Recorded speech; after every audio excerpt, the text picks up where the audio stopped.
গ্রামের নাম হচ্ছে পুষ্পগ্রাম। এখানে খুব সুন্দর পরিবেশ।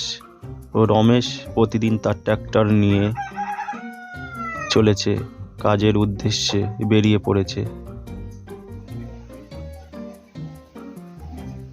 ডাইনি ভূত উটের পিঠে করে চলেছে পুষ্পগ্রামের দিকে। ভয়ঙ্কর তার লাল চোখ, জবা ফুলের মতন, দাঁতগুলো ভয়ঙ্কর রাক্ষসের মতো।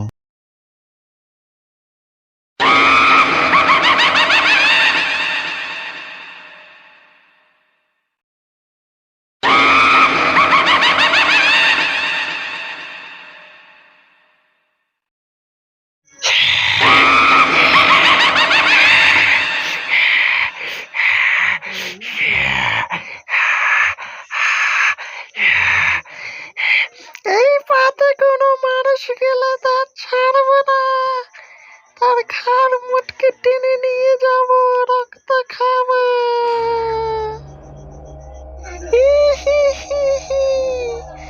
এই হাত দিয়ে টেনে নিয়ে যাব, রক্ত খাবো, কামচে কামচে।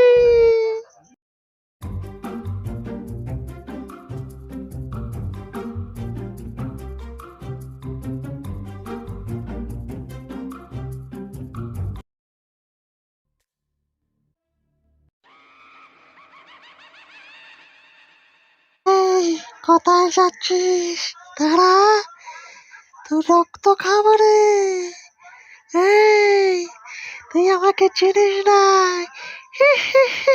আমি তোমার দেখে ভয় পাই না, তুমি আমার সামনে এসো না, কারণ আমি তোমার মতন ভূতকে ভয় পাই না।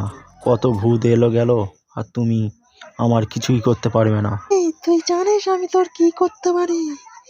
তোর ঘাড় মটকে দিতে পারি। তুই জানিস না? দেখ তাহলে, তোকে এক্ষুনি নিয়ে যাবো টেনে টেনে। তুই পারবি না আমার কাছে। আমাকে ছেড়ে দাও, তুমি আমাকে ছেড়ে দাও। কোথায় নিয়ে যাচ্ছ? আমি আর করবো না, আমাকে ছেড়ে দাও।